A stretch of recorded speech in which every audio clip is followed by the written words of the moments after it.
사도 바울은 가는 곳마다 예수 그리스도의 십자가에 못 박혀 달려 죽으신 것 이외의 다른 복음은 전하지 않았습니다. 그리고 이것을 사람의 설득력 있는 그 지혜의 말로, 사람의 그 논리와 언변의 화려함으로, 화술로서 그 사람을 변화시킬 수 없다고 고백합니다. 오직 복음 그 자체의 능력이 있고, 바로 이 십자가 복음을 들고 사람의 심령을 변화시키시는 성령의 능력과 나타남이 있으면 그 영혼이 바뀔 줄 알기 때문에 오직 성령의 능력에 의지하여서 십자가 복음을 전한다고 그렇게 고백하고 있습니다. 여러분들, 오늘도 역시 지난 첫 번째, 두 번째에 이어서 조금 딱딱한 강의식이 될 것인데, 제가 보험 들려고 이런 말을 한 것은 아니고요, 사실 복음 자체의 능력이 있고 복음 그 자체에 성령이 역사할 때 반드시 생명을 살리는 역사가 있는 줄로 믿습니다. 아멘. 자, 여러분들, 오늘 제3강 구속에 대해서 합니다. 여러분들, 현재 우리가 개역 개정 성경을 이제 교회에서 점차 쓰고 있습니다.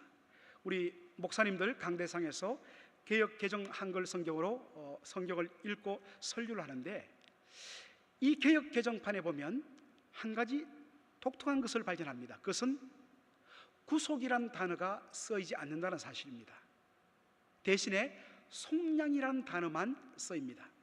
오늘 그 의미를 말씀드리겠는데요, 제가 여기 구속이라고 말씀드린 이유가 있습니다. 교회에서 구원이란 단어도 쓰고 또 옛날에는 구속이란 단어로 많이 썼는데, 여러분, 구속이란 단어가 우리 귀에 어떻게 들립니까? 당장 무엇이 떠올리죠? 경찰서에 구속되는 것, 이게 우리의 마음이 들어옵니다.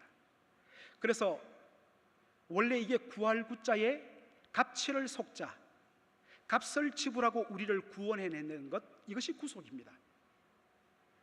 구원이란 것은 그저 건져낸다는 의미가 있는데요, 구체적으로 뭐에 의해서 무엇으로부터 건져내는가? 바로 죄의 사슬에 묶여있던 우리를 예수 그리스도의 십자가 보혈로 죄값을 지불하고서 우리를 값을 지불하고 건져내어서 자유케 하는 것, 이것이 바로 진정한 의미의 구원이기 때문에 사실 구속이란 말이 훨씬 더 정확합니다. 그런데 이 한자 세대가 아닌 오늘 한글 세대는 구속하면 제일 먼저 경찰서에 잡혀 들어가는 그 구속으로 생각하기 때문에 아마 개역 개정판에서는 구속이란 단어 대신에 속량이라는 단어로 다 바꿨지 않느냐, 그렇게 저는 생각하고 있습니다. 자, 그 의미를 제가 나중에 또 한 번 더 설명합니다. 자, 오늘 우리가 바로 예수 그리스도에 의한 십자가를 통하여서 우리 주님께서 우리를 죄와 사망의 사슬에서 값치러시고 건져내신 이 구원 사역을 우리가 다룰 텐데, 자, 이것을 우리가 다루기 위해서는 제일 먼저 해야 될 것이 있습니다. 바로 예수 그리스도는 누구신가 하는 것입니다. 예수 그리스도가 누구시며 그가 우리를 위하여서 무슨 일을 행하셨는가를 아마 성경 전체에서 가장 정확하게 보여주는 성경을 찾아라면 저는 빌립보서 2장 8절로 6절로 8절의 말씀을 저는 꼽고 싶습니다. 이 말씀을 읽고 묵상할 때마다 언제나 복음의 은혜로 충만한 저 자신을 발견합니다. 자, 여러분들, 우리 빌립보서 2장 6절로 8절 함께 노트를 읽도록 하겠습니다. 시작.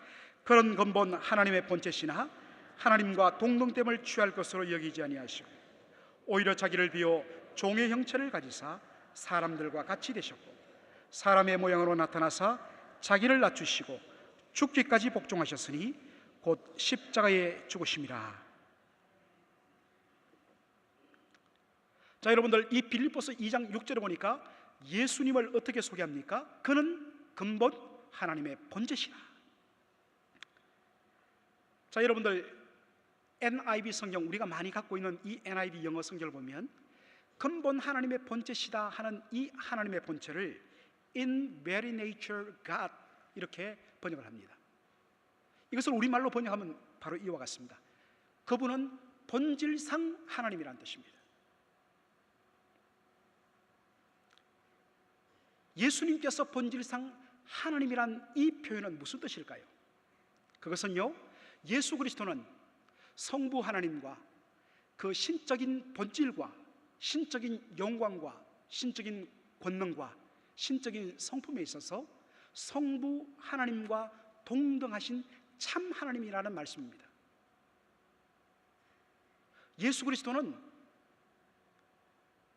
마리아의 몸을 통해서 이 땅에 태어나서 우리보다 훨씬 더 탁월한 그런 종교적인 품성과 탁월한 지혜와 어떤 신적인 능력을 행했기 때문에 비로소 하나님으로, 하나님의 아들로 그렇게 불린 분이 아니라 그는 본질상 하나님이라는 뜻입니다. 요한복음 1장 1절 우리가 다뤄봤는데, 태초에 말씀이 계시니라, 이 말씀이 하나님과 함께 계셨으니 이 말씀은 곧 누구시라고요? 하나님이시라. 동일한 신앙 고백입니다. 자, 그렇다면 예수 그리스도는 언제부터 하나님과 동등하신 참 하나님이신가? 오늘 빌립보서 2장 6절에 보니까 그는 근본 하나님의 본체시라 하는 말씀이 있습니다. 근본이란 이 말을 헬라어로 보면 처음부터, 시작부터, 태초부터, from the beginning으로 그렇게 되어 있습니다. 그는 근본 하나님의 본체시란 이 말은 예수님께서 처음부터, 아니 영원 전부터 성부 하나님과 함께 계시며 성부 하나님과 그 신적인 능력과 권능과 성품과 영광과 신적 본질에 있어서 동등하신 참 하나님이라는 뜻을 품고 있습니다. 자, 그런데 그런 그 예수 그리스도에게 어떠한 일이 일어났는가? 오늘 말씀을 보니까 그는 근본 하나님의 본체시나 하나님과 모할 것으로 여기지 아니하시고 동등됨을 취할 것으로 여기지 아니하시고. 자, 여러분들 이 말씀을 주목할 필요가 있습니다. 그는 동등되십니다. 그럼에도 불구하고 성부 하나님과 동등됨을 취할 것으로 여기지 아니하시고 오히려 자기를 비워 사람의 몸을 입고 이 땅에 오셔서 우리와 동일한 사람이 되셨는데 이것을 성육신이라고 얘기합니다. 그분은 우리가 첫 시간에 배웠던 대로 성부 하나님의 마음속에 담겨있던 천지 창조의 계획과 뜻을 그대로 드러내고 실현하신 창조주이십니다. 그런데 그 창조주이신 그분께서 당신이 창조하신 피조물의 몸, 사람의 몸을 입고 피조물의 자리로 내려왔다는 것, 사실 그리스도의 인카네이션 성육신만큼 그의 자기 스스로 낮아지심을 표현한 표현은 없습니다. 그런데 거기서 그치지 않고 예수님 어떻게 하십니까? 우리 죄인들을 구원하시려는 아버지 하나님의 뜻을 이루어드리기 위하여서 십자가에 달려 죽기까지 복종하시며 자기를 낮추셨다 했습니다.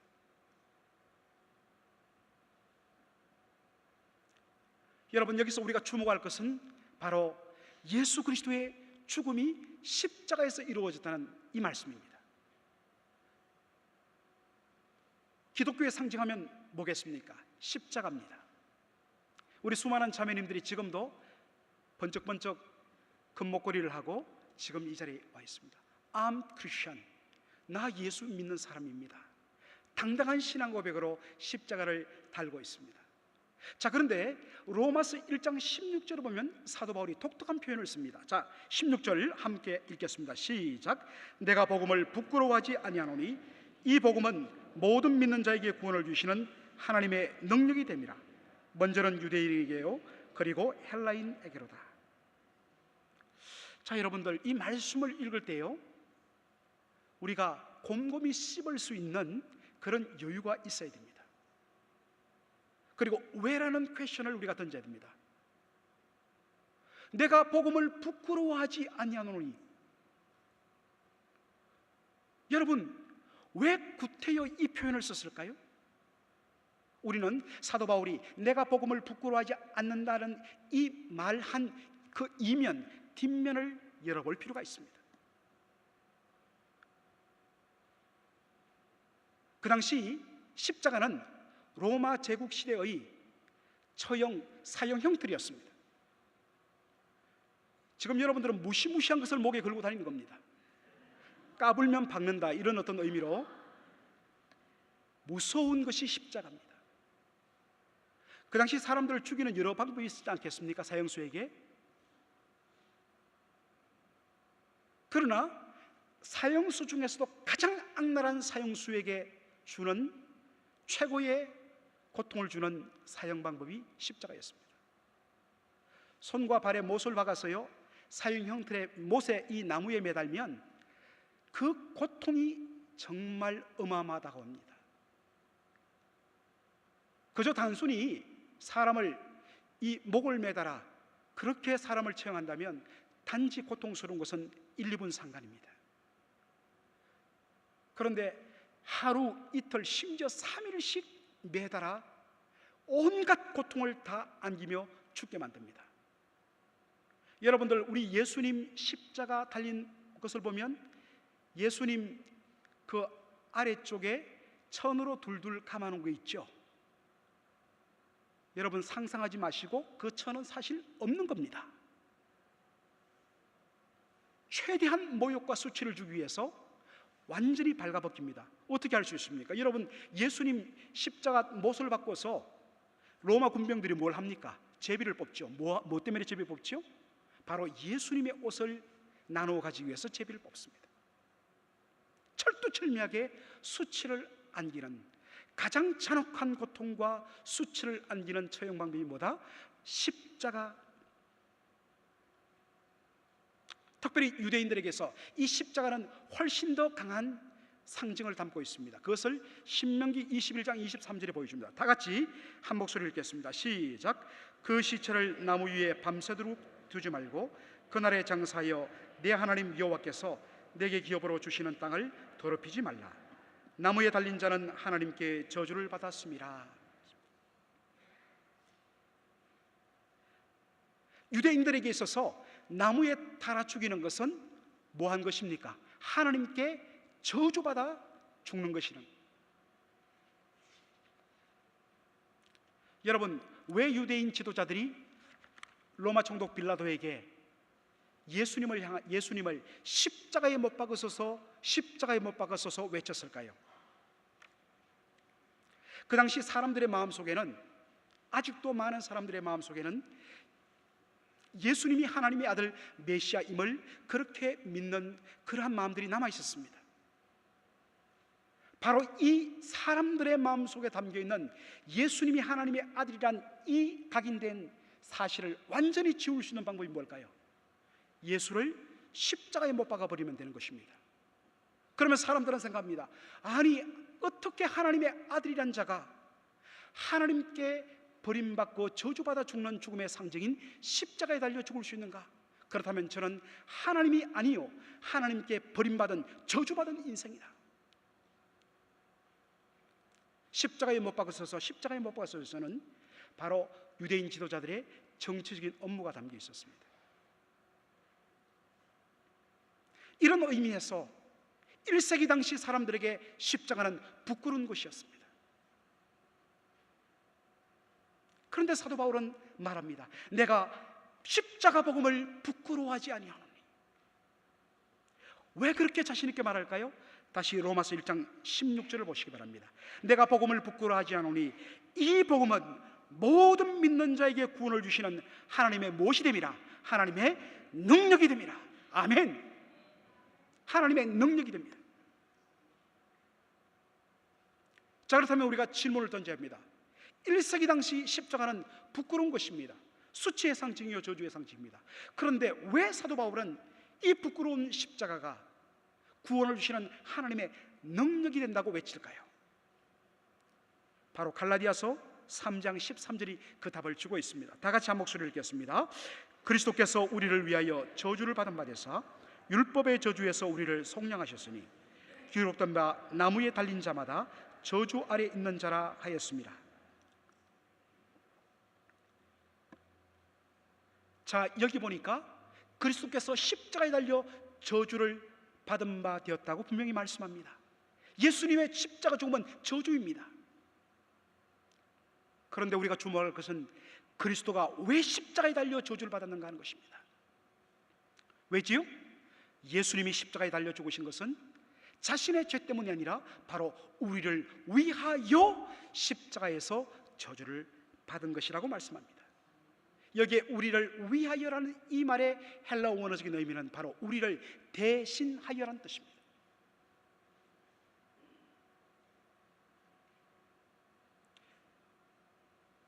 예수께서 십자가에 달려 저주의 죽음을 당하시는데 그 이유가 우리를 위하여, 우리를 대신하여 죽으셨다면 이것은 뭘 말합니까? 그렇다면 진짜 하나님 앞에 저주받고 버림받아 죽어야 할 죄인은 누구란 것입니까?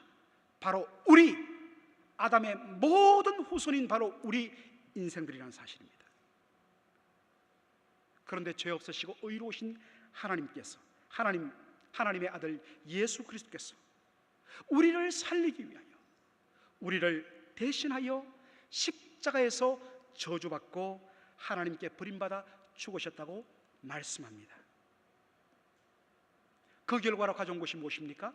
바로 예수께서 우리를 위하여 십자가에서 달려 죽으심으로 율법의 저주에서 우리를 속량하셨다고 말씀합니다.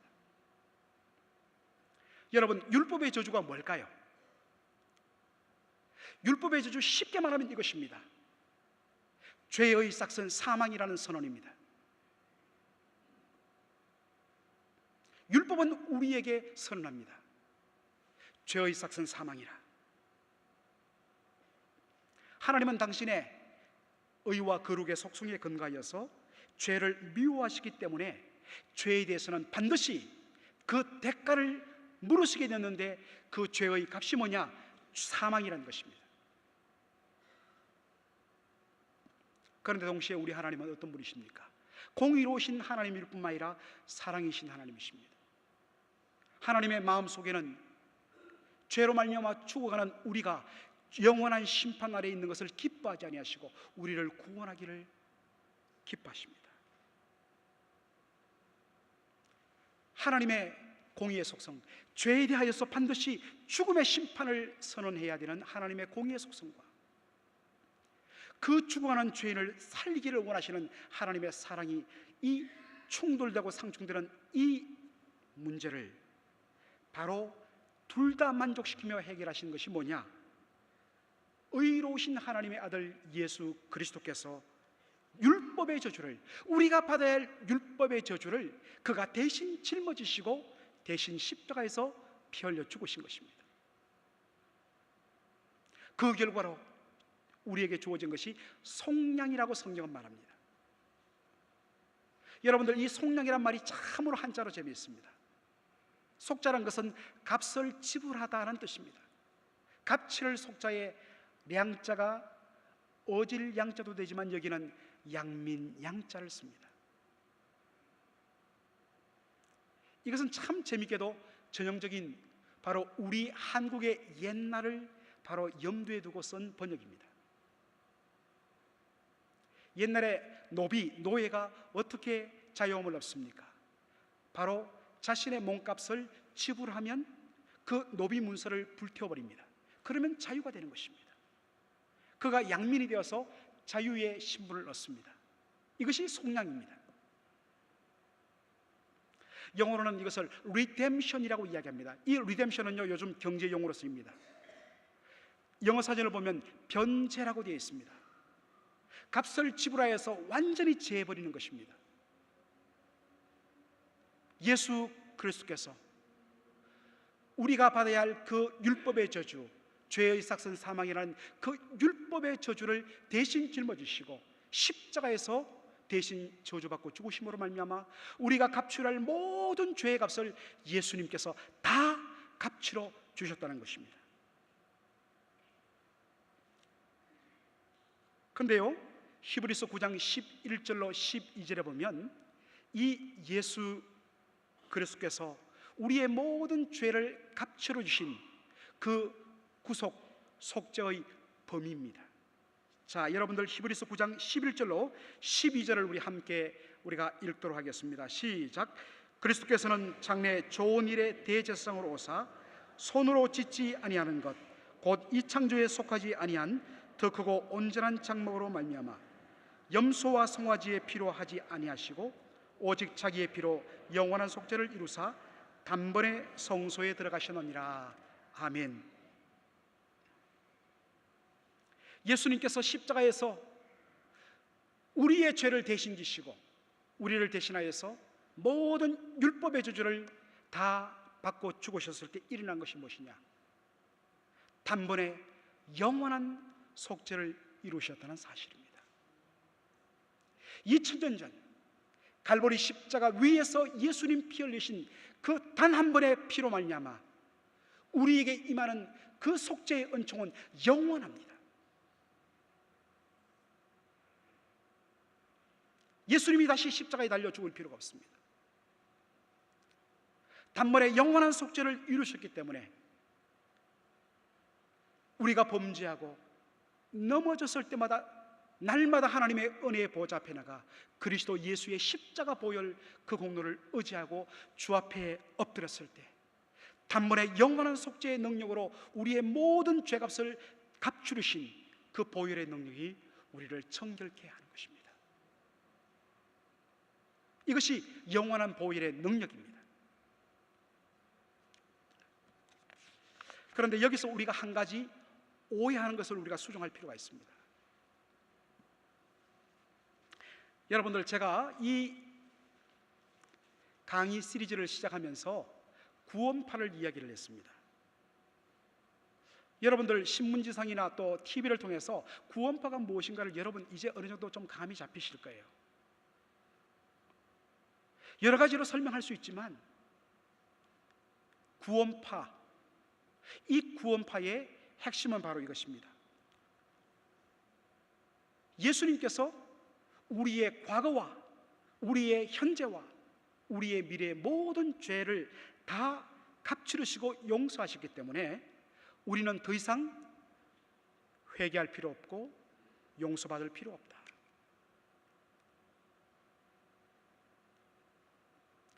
여러분, 이 말이 틀립니까? 맞는 말입니까? 솔직히 이야기하세요. 맞아요, 틀려요? 맞아요, 틀려요?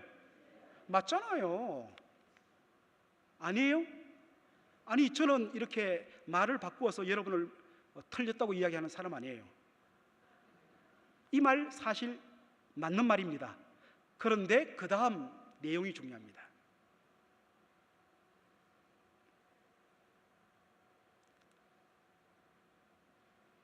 이 말이 왜 문제가 있느냐? 여러분들, 예수 그리스도의 속죄의 내용을 잘못 알았기 때문에 이 사람들이 이런 주장을 하는 거예요. 분명 예수님께서는 우리의 과거와 현재와 미래의 모든 죄값을 다 지불하셨습니다. 우리의 죄값을 다 용서하셨어요. 그런데 중요한 것은요, 예수님께서 십자가에서 해결하신 것은 우리의 과거와 현재와 미래의 모든 죄가 가지는, 중요한 것은 이겁니다, 가지는 정죄의 능력, 곧 죄의 싹슨 사망이라는 이 율법의 저주로부터 우리의 과거와 현재와 미래의 모든 죄값을 다 지불했다는 사실입니다.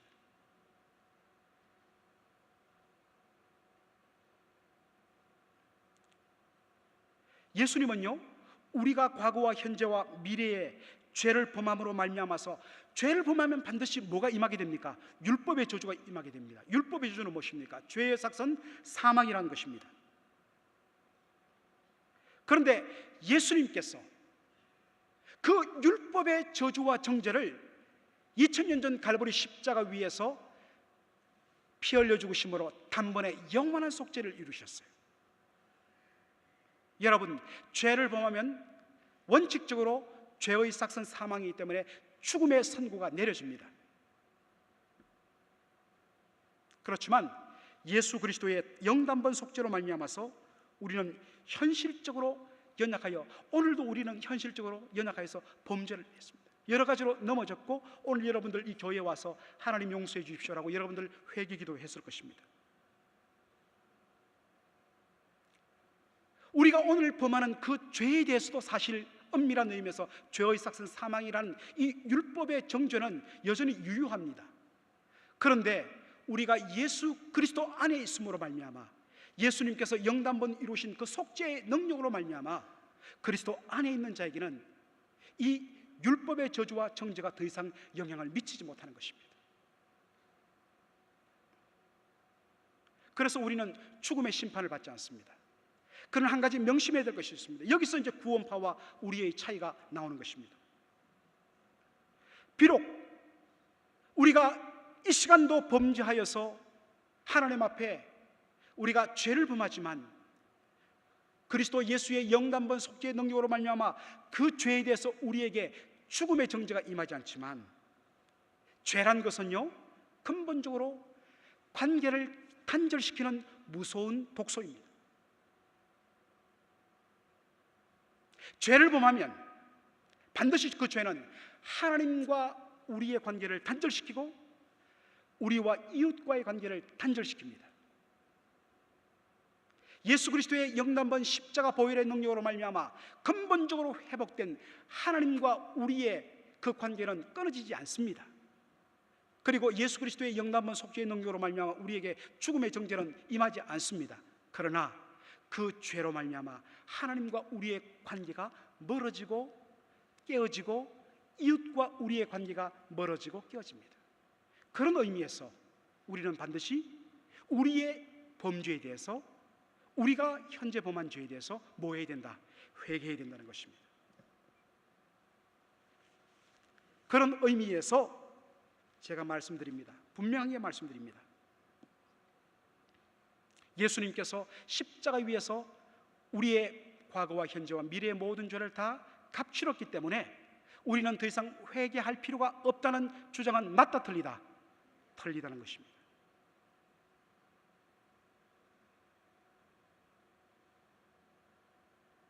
사람이요, 처음에 구원파 그 사람들 그저 십자가의 보혈의 능력을 감격하며 구원의 기쁨을 노래했을 것입니다. 그런데 처음에는 죄를 범하면 그들도 마음의 양심의 작용을 해서 아파합니다. 번민합니다. 그런데 자꾸만 이 말을 듣다 보면 예수님께서 우리의 과거와 미래와 현재의 모든 죄를 다 용서해 주기 때문에 더 이상 회개할 필요도 없다, 이제 더 이상 그것은 죄가 아니라고 이야기한다면, 그때부터 사람들은 용기를 내어서 자신이 행한 일에 대하여서 양심이 점차 굳어지고, 그래서 오늘같이 그저 돈을 벌기 위해서는 속여도 문제가 없고 수많은 사람들의 생명이 그렇게 위태로운데도 문제가 없고,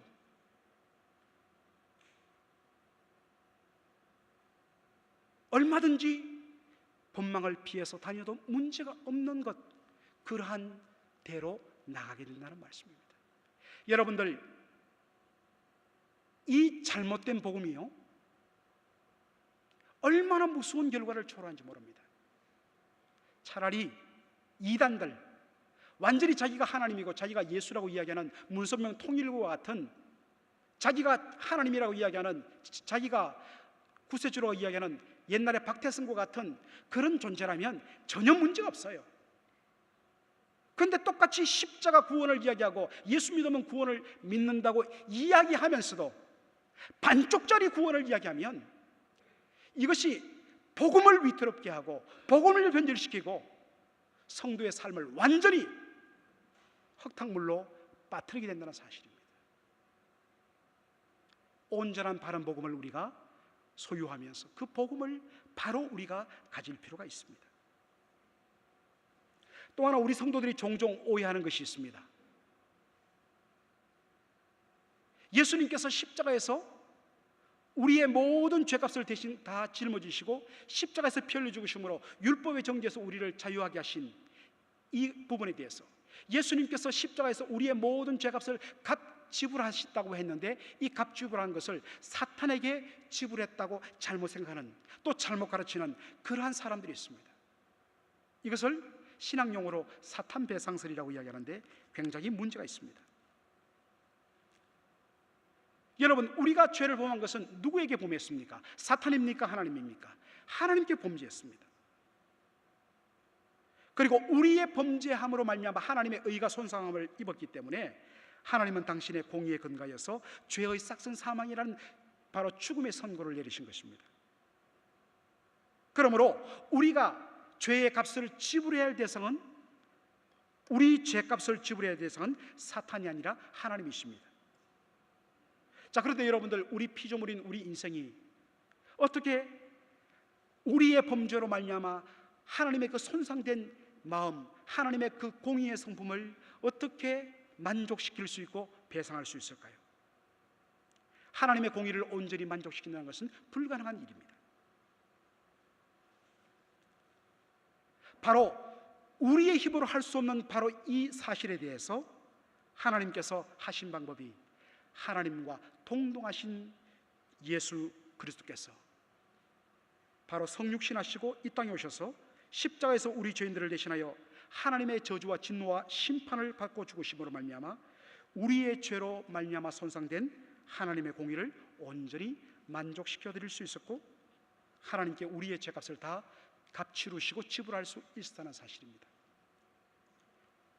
여러분, 왜 예수 믿는 사람들이 예수 그리스도 이외에는 다른 구원의 길이 없다고, 하나님께서 천하 인간 중에 예수 그리스도 이외에는 구원 얻을 만한 다른 이름을 주신 일이 없다고 우리는 감히 말할까요? 수많은 사람들은 오늘 우리에게 너무 배타적이다, 너무 독선적이다, 너무 꼴통이다, 뭐 이런 이야기들을 합니다. 그러나 여러분, 우리가 배타적이라 독선적이라는 이 말을 감수하면서까지 예수 그리스도 이외에는 다른 구원의 길이 없다고 우리가 목숨을 다하여서 외칠 수 있는 유일한 근거는 무엇일까요?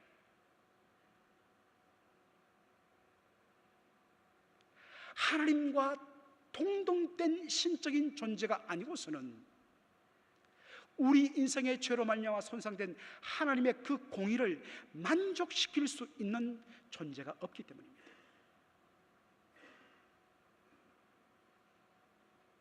오직 하나님과 동등하신 참 하나님이신 예수 그리스도, 그분만이 십자가에서 우리의 죄로 말미암아 손상된 하나님의 그 공의를 하나님께서 온전히 만족시키기 위해서 하나님이 쏟아내시는 하나님의 그 공의의 진노를 다 감당할 수 있고 값을 지불할 수 있기 때문에 예수 그리스도 그분만이 유일한 구원의 길이라는 사실입니다.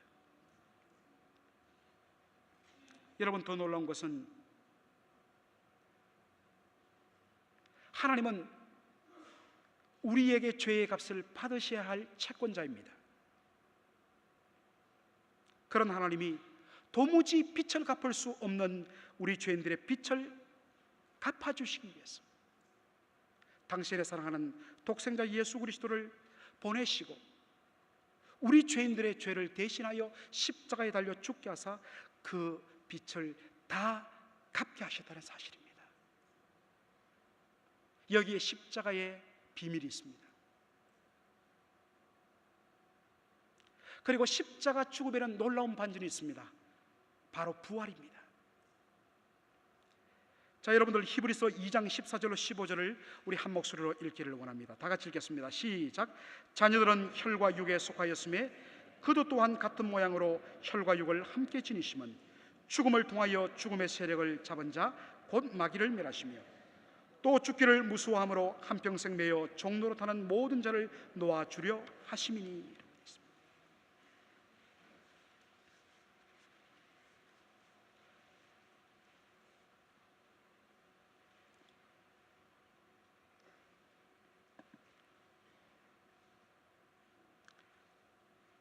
제가 처음에도 말씀드렸듯이 십자가는 1세기 당시에 부끄러움의 상징이었습니다. 수치스러움의 상징이었습니다. 그런데 왜 예수님은 그 수치와 부끄러움의 상징인 십자가를 기꺼이 지셨는가 하는 것입니다. 바로 예수님은 그 십자가 죽음을 통해서 죽음의 권세를 잡은 자 곧 마귀를 바로 멸하시는 그런 놀라운 반전과 역전을 일으키시기 위해서 죽으셨다는 것입니다. 마귀는 죽음의 권세를 가지고 우리 인생을 속박하기 때문에 예수님께서 하신 것이 뭐냐? 십자가 죽음을 통하여서, 그리고 그 죽음 뒤에 부활을 통하여서 죽음의 권세를 가진 마귀의 세력을 완전히 무력화시키신 것입니다. 부활은 반드시 죽음을 전제로 하기 때문에 예수님은 그 최종적인 목적을 이루시기 위해서 자신을 십자가 죽음이라는 비참과 저주와 수치스러움에 기꺼이 내어주신 것입니다. 히브리서 2장 3절 이하에 보면 예수님께서는 자기 앞에 있는 그 즐거움을 위하여, 자기 앞에 있는 그 즐거움을 위하여서 기꺼이 십자가를 지셔야 했습니다. 예수님 앞에 있는 즐거움이란 것이 무엇입니까? 바로 예수 그리스도의 십자가 대속의 죽음을 통해서 죄인들이 구원받는 것을 보고 기뻐하시는 하나님, 그리고 죄의 사슬에서 해방되어 하나님의 자녀로서 새롭게 태어나는 그 인생들, 그것이 예수님 앞에 놓인 즐거움이었습니다. 그 즐거움을 위해서 예수님은 기꺼이 십자가를 지셨습니다. 영국이 낳은 17세기 가장 위대한 청교도 신학자를 들라면 존 오웬이라는 분을 저는 들고 싶습니다. 이 존 오웬이 예수님의 죽음에 대해서 연구하면서 쓴 유명한 제목이 바로 이것입니다. The death of the death in the death of Christ. 정말 기막힌 표현이 아닐 수 없습니다. The death of death in the death of Christ. 예수 그리스도의 죽음 안에서 죽음의 죽음. 예수 그리스도의 죽음 안에서 사망의 사망. 사탄도 예수 그리스도가 십자가에 달려 죽으셨을 때 그 뒤에 이와 같은 부활의 반전이 있는 것은 차마도 몰랐을 것입니다. 죽음을 통해서 죽음의 권세 잡은 마귀를 완전히 멸하시기 위하여서 기꺼이 십자가를 지신 예수 그리스도, 바로 그 놀라운 은혜와 사랑을 저와 여러분이 누리고 있습니다. 사랑하는 성도 여러분,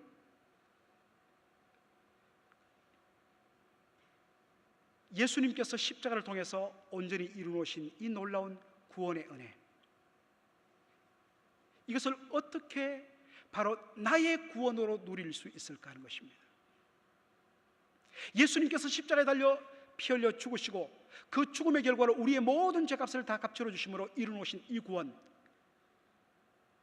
이 구원은 그냥 가만히 있으면 저절로 그 구원이 우리에게 기어들어와서 너 구원을 시킨다 하는 그런 일은 없습니다. 반드시 이 구원은 믿음이란 것을 통해서 우리의 개인적인 구원으로 온전히 누려질 수 있는 것입니다. 자, 그것을 사도행전 16장 30절로 31절이 보여주고 있습니다.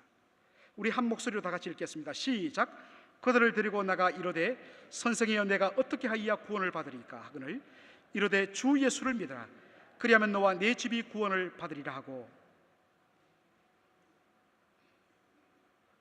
어떻게 해야 우리가 구원을 받을 수 있겠습니까? 라고 했을 때 사도 바울의 대답은 무엇이었습니까? 주 예수를 믿으라 라는 것이었습니다.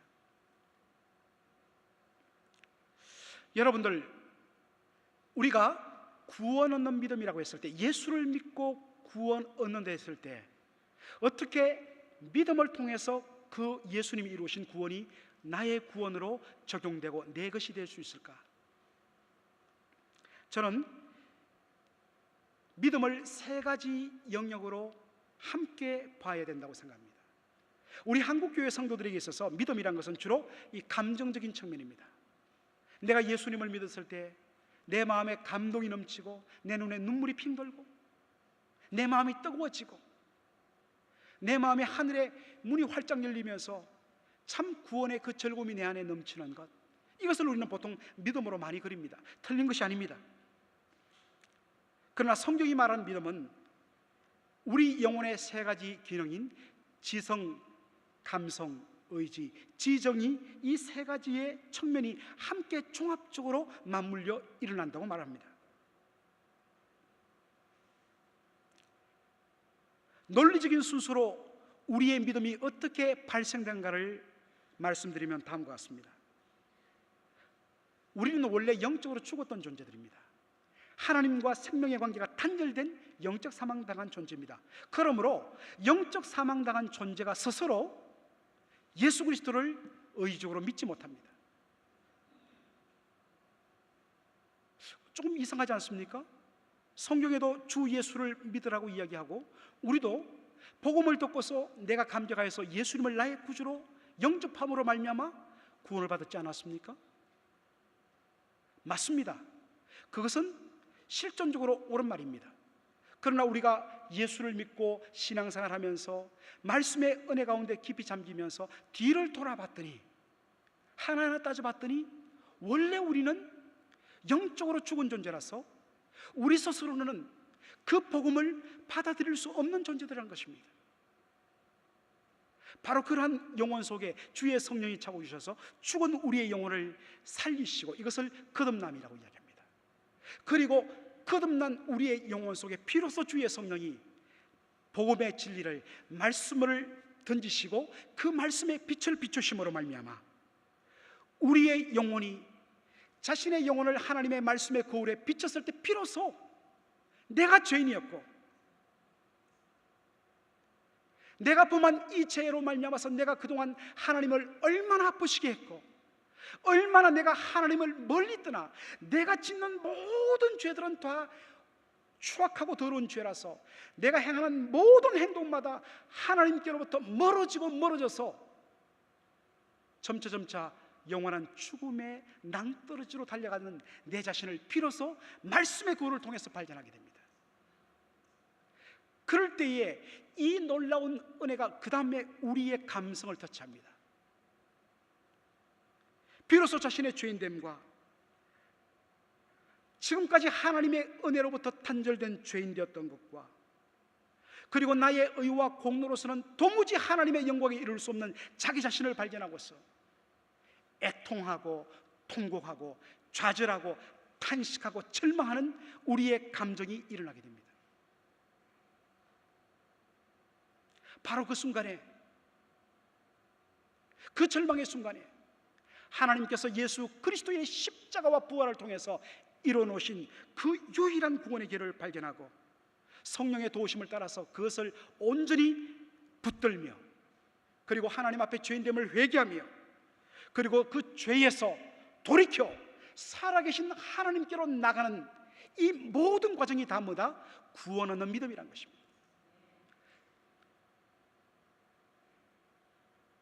처음에는 나의 의지로 내가 예수를 믿는 줄 알았는데 돌아봤더니 주의 성령께서 놀랍게 그와 같은 역사를 함으로 말미암아 내가 예수를 믿지 않고는 견딜 수 없는 놀라운 은혜의 자리로 강권적으로 밀어넣었다는 것입니다.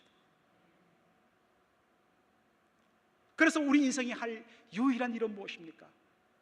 바로 그저 주신 하나님의 은혜의 영광을 찬미하는 일이 성도의 바로 유일한 존재 목적이고, 이것은 우리 김 목사님 늘 요즘에 말씀하신 대로 바로 천국에서 날마다 이루어지는 것이 구원하심이 하나님과 그 어린 양 예수께 있음을 알고 우리에게 주신 면류관을 벗어던지며 영광과 존귀와 그 찬양을 온전히 하나님과 그 어린 양 예수께만 돌리는 것, 이것이 성도의 진정한 예배라는 것입니다.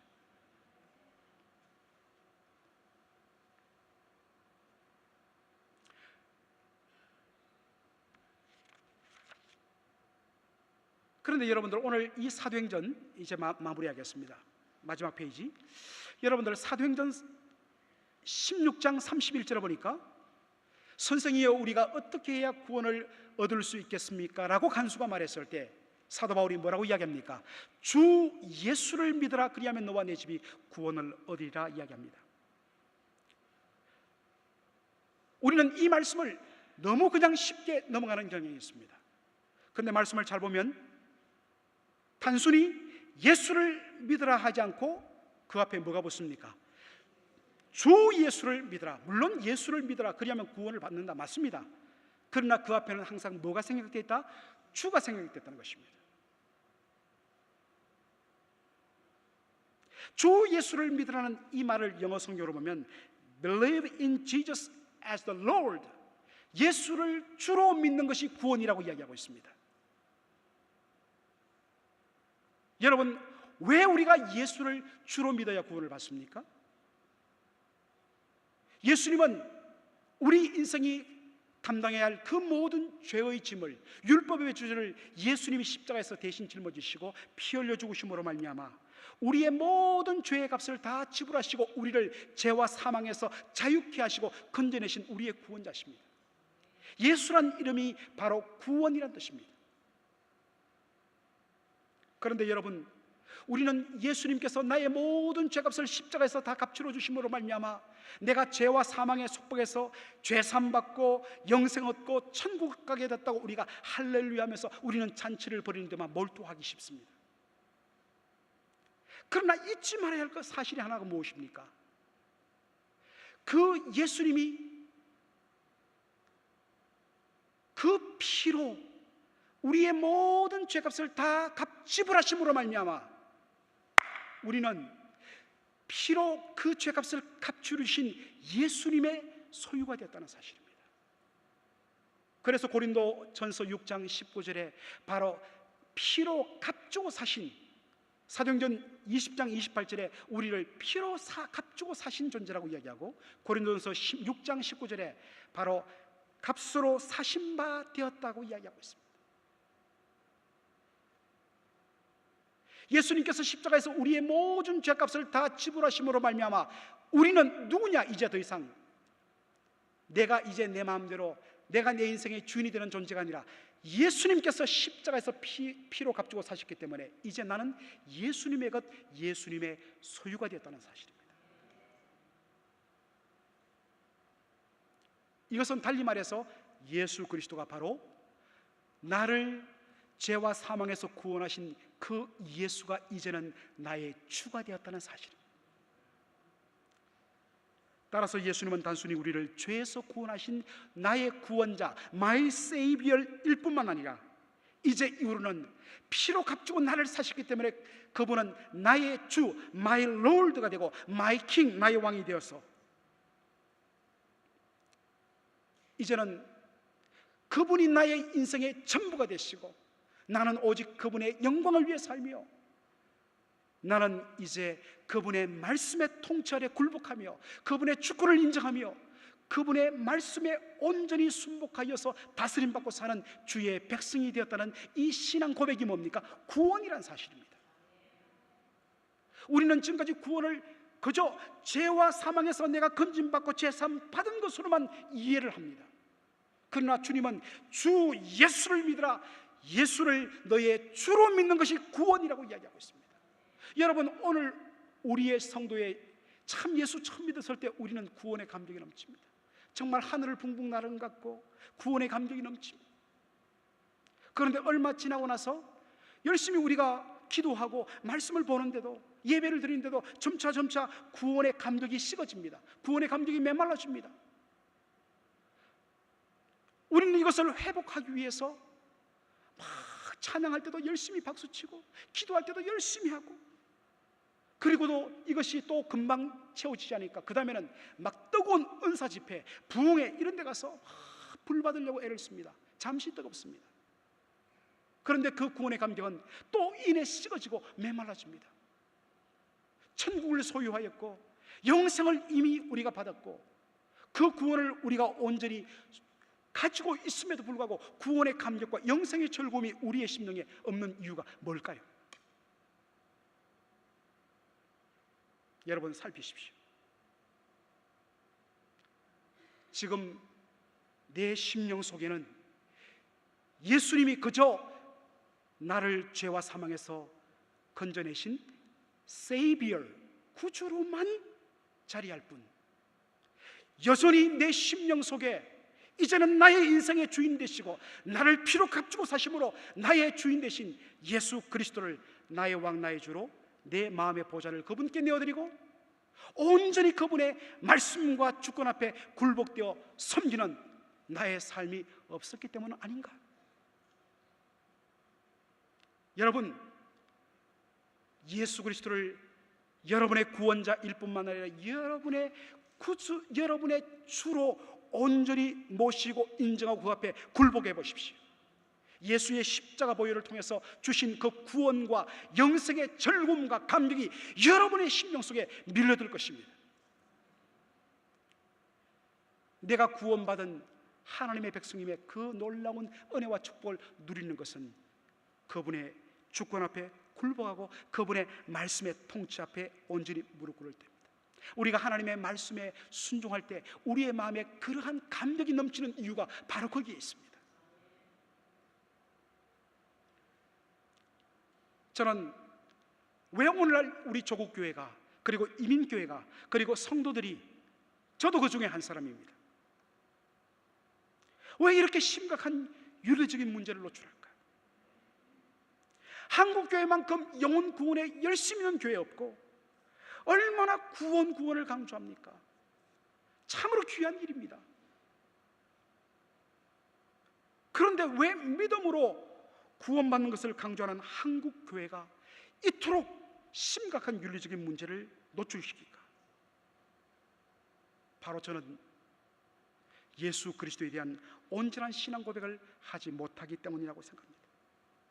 예수님을 단지 우리를 죄에서 구원해내시고 내세의 영생을 주시는 구원자로만 고백하는 것으로 그치고, 나를 구원하신 예수님이 이제는 나의 주인이시기 때문에 이제 이후로는 나의 삶은 나를 위하여 사는 것이 아니라 오직 주님을 기쁘시게 하는 삶이며, 철두철미하게 주님의 뜻에 순종하며 그분의 말씀에 통치에 온전히 순복하는 하나님 나라의 백성이 되는 그 삶임을 함께 고백하며 인정하며, 물론 우리가 다음 시간에 공부하겠지만은 우리가 이 땅을 살아가면서 여전히 구원받은 하나님의 백성이고 성령을 모시고 사는 백성이지만, 주께서 우리를 온전히 영원롭게 할 그 마지막 때까지는 우리는 연약해서 여전히 이 땅 가운데서 넘어지고 유혹 앞에 쓰러질 수밖에 없는 인생입니다. 그럼에도 불구하고 예수 그리스도 그 주님의 주되심을 인정하기 때문에 그렇지 못한 우리 자신을 향하여서 아파하며 회개하며 통곡하며, 주여 그러므로 성령의 은혜를 더 주시고 진리의 성령이 우리를 진리 가운데로 인도하시고 다스리심으로 주여 온전히 말씀 앞에 순종하고 말씀의 지배를 받는 주의 백성 되게 하여 주옵소서라는 그 은혜의 자리로 나가는 것, 이것이 바로 주 예수를 믿는 믿음의 고백입니다. 바로 이것을 위해서 우리 베델교회가 사모하고 올 가을부터 그렇게 힘을 다해서 올인하고자 하는 것이 바로 제자훈련입니다. 제자훈련 1년, 2년의 그러한 과정을 밟음으로 제자가 되는 것이 아니라 그것을 불쏘시개로 삼아서 그와 같은 삶의 자세로 일생을 예수 그리스도, 그분은 나의 주님이고 그분은 나의 모든 것 되심을 고백하며 철두철미하게 그리스도의 주권 앞에 무릎 꿇고 날마다 말씀 앞에 통치를 받으며 날마다 십자가의 은혜 가운데서 새로운 은혜를 사모하면서 나가는 그러한 복된 우리 베델 모든 성도들 되시기를 주님의 이름으로 축원합니다. 우리 이 시간 함께 오늘 말씀을 붙들고서 우리가 기도하기를 원합니다. 여러분, 이미 예수를 믿었지만 아직도 나의 그 아픈 죄의 과거와 흔적 때문에 온전히 주님의 은혜 앞에 놓지 못하는 분이 있습니까?